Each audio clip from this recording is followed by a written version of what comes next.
മക്കളെ, ഇന്ന് നമ്മൾ പഠിക്കുന്നത് 4ാം ക്ലാസ്സിലെ EVS ഓണപരീക്ഷ, അതായത് ഫസ്റ്റ് ടൈം എക്സാമിൻ്റെ മോഡൽ ക്വസ്റ്റ്യൻ പേപ്പറാണ് കേട്ടോ. ഇതാ ക്വസ്റ്റ്യൻ പേപ്പറിൻ്റെ മുകളിൽ പേര് എഴുതണം, വിദ്യാലയത്തിൻ്റെ പേര് അതൊന്നും പറയണ്ടല്ലോ അല്ലേ, നിർദ്ദേശങ്ങൾ അതൊക്കെ മക്കൾ വായിക്കണം കേട്ടോ. നമുക്ക് ക്വസ്റ്റ്യൻസ് നോക്കാം. പ്രവർത്തനം 1. സസ്യങ്ങൾ പലവിധം. വ്യത്യസ്ത തരം സസ്യങ്ങളുടെ ചിത്രങ്ങൾ ഒട്ടിച്ച് പതിപ്പ് നിർമ്മിക്കുകയാണ് വിനുവും കൂട്ടുകാരും. ഇവ എവിടെ കാണപ്പെടുന്നു എന്നതിനനുസരിച്ച് ചിത്രത്തിനുള്ളിൽ നൽകിയിരിക്കുന്ന വൃത്തത്തിൽ നിറം നൽകുക. മരുരൂഹങ്ങൾക്ക് ചുവപ്പ് നിറവും ജലസസ്യങ്ങൾക്ക് നീല നിറവും നൽകണം. സിമ്പിളാണ് അല്ലേ? സസ്യങ്ങളെ കണ്ടപ്പോൾ തന്നെ നമുക്ക് മനസ്സിലായി. 3 മരുരൂഹങ്ങളും 3 ജലസസ്യങ്ങളും ഉണ്ട്.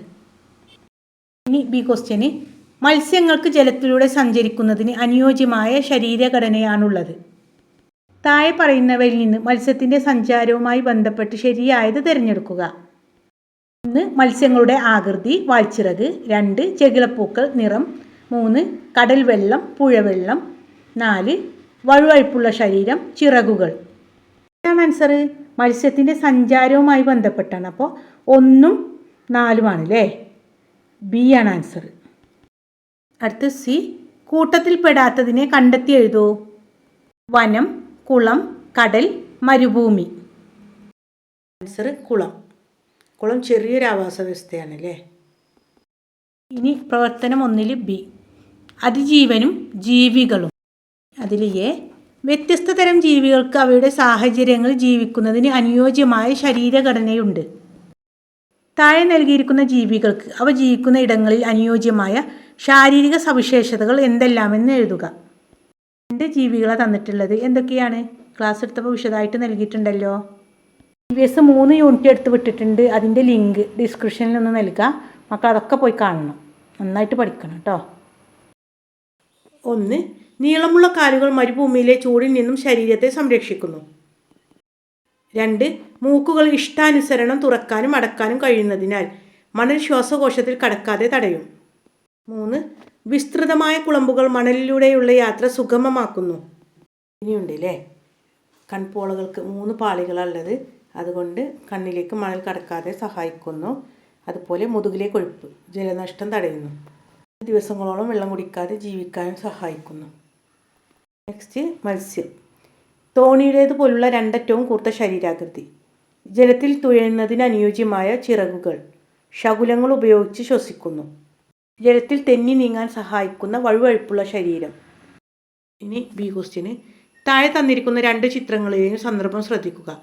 കുന്നുകൾ ഇടിച്ചു നിരത്തുകയും വയലുകൾ മണ്ണിട്ട് മൂടുകയും ചെയ്യുന്നത് കൊണ്ടുണ്ടാകുന്ന ദോഷങ്ങൾ എന്തൊക്കെയാണെന്ന് എഴുതുക. കുന്നുകളിൽ ജീവിച്ചിരുന്ന ജീവികൾ നശിക്കുകയോ അവയുടെ പാർപ്പിടം ഇല്ലാതാകുകയോ ചെയ്യുന്നു. ജലക്ഷാമം അനുഭവപ്പെടുന്നു, നീരുറവകൾ ഇല്ലാതാകുന്നു. നെക്സ്റ്റ്, സസ്യങ്ങൾ നശിക്കുന്നു, ഭൂമിയുടെ അളവ് കുറയുന്നു. ഇനി ജലാശയങ്ങൾ മണ്ണിട്ട് മൂടിയാൽ ഉണ്ടാകുന്ന ദോഷങ്ങൾ എന്തൊക്കെയാണ്? അടുത്തുള്ള ജലസ്രോതസ്സുകൾ വറ്റുന്നു, അനേകം ചെറുജീവികൾ നശിക്കുന്നു, ഒരുപാട് ജീവികളുടെ വാസസ്ഥലങ്ങൾ ഇല്ലാതാകുന്നു. ഈ ക്വസ്റ്റ്യന്, ആവാസ വ്യവസ്ഥയെ സംരക്ഷിക്കുന്നതുമായി ബന്ധപ്പെട്ട് താഴെ കൊടുത്തിരിക്കുന്ന മുദ്രാവാക്യങ്ങളിൽ ഏറ്റവും അനുയോജ്യമായത് തിരഞ്ഞെടുത്തെഴുതുക.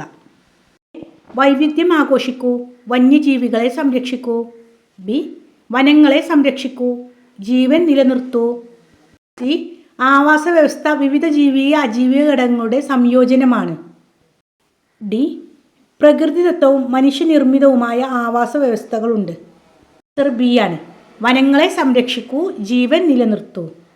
അതിന് ശ്രദ്ധിച്ച് വായിക്കണം, സംരക്ഷിക്കുന്നതുമായി ബന്ധപ്പെട്ടാണ്, കൺഫ്യൂഷൻ ഉണ്ടാവരുത് കേട്ടോ.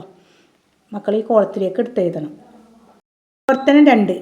ഭൂമിയുടെ സംരക്ഷണം നമ്മുടെ ഉത്തരവാദിത്തം. Question number A. മണ്ണ് മലിനീകരണവുമായി ബന്ധപ്പെട്ട് താഴെ കൊടുത്തിരിക്കുന്ന പട്ടിക പൂർത്തിയാക്കുക. 3 കോളങ്ങൾ നൽകിയിട്ടുണ്ട്. 1. മണ്ണ് മലിനമാകുന്ന സന്ദർഭങ്ങൾ. അമിതമായ കീടനാശിനി പ്രയോഗം. മണ്ണ് മലിനീകരണം ബാധിക്കുന്ന ജീവികൾ, മണ്ണിര. ആവാസ വ്യവസ്ഥയ്ക്ക് ഉണ്ടാകുന്ന പ്രത്യാഘാതങ്ങൾ, വിവിധ തരം ജീവികൾ ഇല്ലാതാകുന്നു. അമിതമായ രാസവള പ്രയോഗം. മാലിന്യങ്ങളുടെ വലിച്ചെറിയൽ. ഇലക്ട്രോണിക് മാലിന്യങ്ങൾ അലക്ഷ്യമായി വലിച്ചെറിയുന്നത്. ആസിഡ് മയ ഖനനം. മണ്ണ് മലിനീകരണം ബാധിക്കുന്ന ജീവികൾ, മണ്ണിര, പക്ഷികൾ, പാമ്പ്, എലി, ചെറുജീവികൾ. ആവാസ വ്യവസ്ഥക്കുണ്ടാകുന്ന പ്രത്യാഘാതങ്ങൾ. വിവിധതരം ജീവികൾ ഇല്ലാതാകുന്നു. ജീവികൾക്ക് അവയുടെ വാസസ്ഥലം നഷ്ടമാകുന്നു. കാലാവസ്ഥാ വ്യതിയാനം ഉണ്ടാകുന്നു. മണ്ണിലെ ഫലപുഷ്ടി കുറയുന്നു. ആവാസ വ്യവസ്ഥയിൽ തകർച്ചയുണ്ടാകുന്നു. ഈ ക്വസ്റ്റ്യന് താഴെ കൊടുത്തിരിക്കുന്ന ചിത്രങ്ങൾ പരിശോധിച്ച് അവ ഏത് മലിനീകരണവുമായി ബന്ധപ്പെട്ടതാണെന്ന് എഴുതുക. ഫസ്റ്റത്തത് വായു മലിനീകരണം. നെക്സ്റ്റ് ജലമലിനീകരണം. പ്രവർത്തനം 3 സ്വതന്ത്ര ഭാരത ഭൂമി. പാരഗ്രാഫ് വായിച്ചിട്ട് അതിന് താഴെയുള്ള ക്വസ്റ്റ്യൻസിന് ആൻസർ നൽകാനാണ് പറഞ്ഞിട്ടുള്ളത്. ഏലം, കുരുമുളക് തുടങ്ങിയ സുഗന്ധദ്രവ്യങ്ങളും പട്ടു, പരുത്തി തുടങ്ങിയ തുണിത്തരങ്ങളും വാങ്ങുന്നതിനാണ് വിദേശികൾ ആദ്യമായി ഇന്ത്യയിലെത്തിയത്.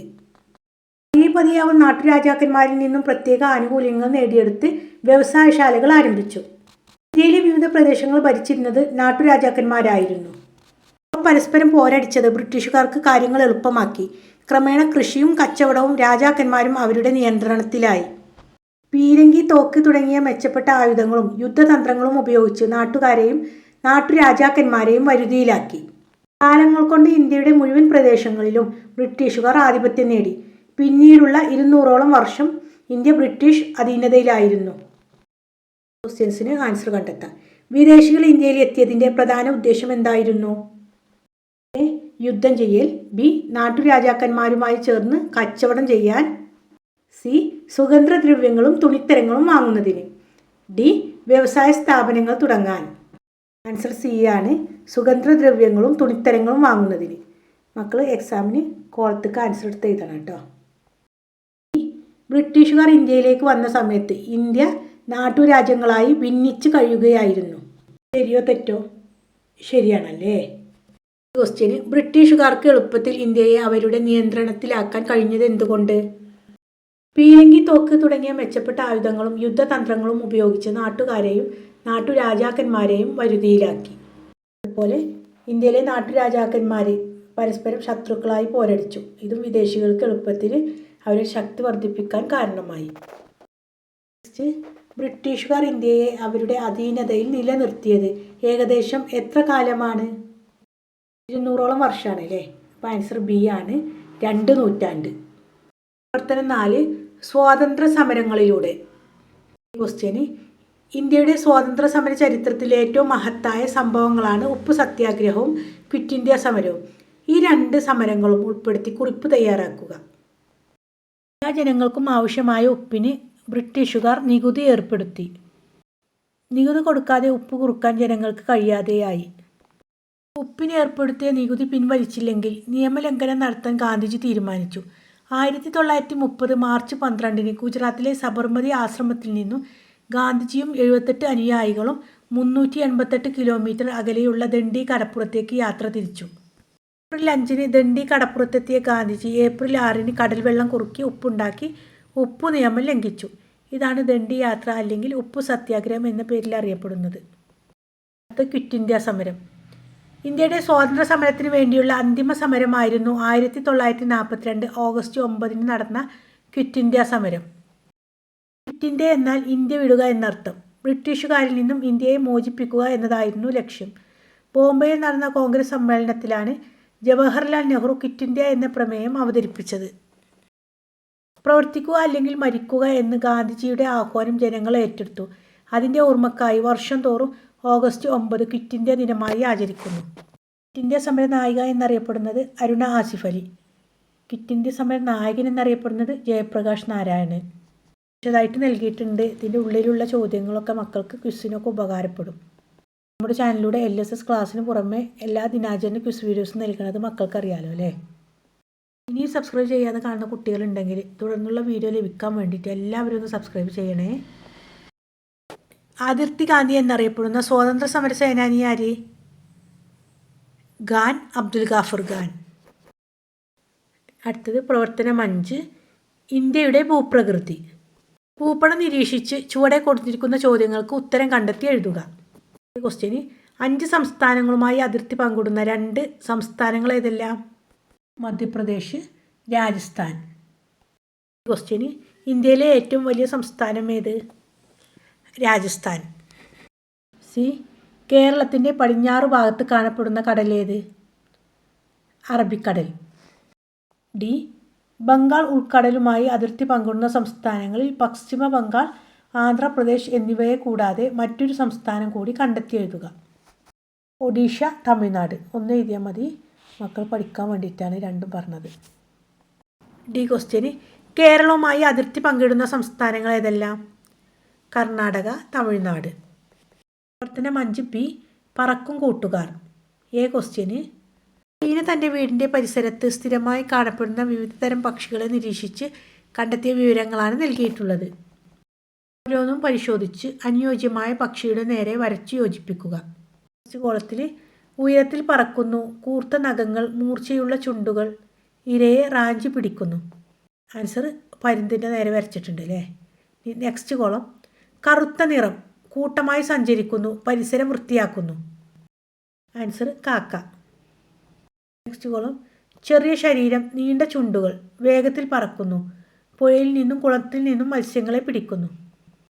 ആൻസർ പൊന്മാൻ. ഇടത്തരം വലുപ്പം, തലയിൽ തൊപ്പി പോലുള്ള ഭാഗം, ശക്തിയുള്ള കൂർത്ത നഖങ്ങൾ. ആൻസർ മരംകൊത്തി. അടുത്തത് ജലത്തിൻ്റെ സാന്നിധ്യമുള്ളിടത്ത് ഇര തേടുന്ന പക്ഷി ഏത്? ഓപ്ഷൻ തന്നിട്ടുള്ളത് പരുന്ത്, തത്ത, കൊക്ക്, മൈന. ആൻസർ സി ആണ്, കൊക്ക്. ഈ ക്വസ്റ്റ്യന് താഴെ കൊടുത്തിരിക്കുന്നതിൽ തെറ്റായ പ്രസ്താവന ഏതെന്ന് തിരഞ്ഞെടുത്ത് എഴുതുക. എ എല്ലാ പക്ഷികളുടെയും ശരീരഘടന ഒരേപോലെയാണ്.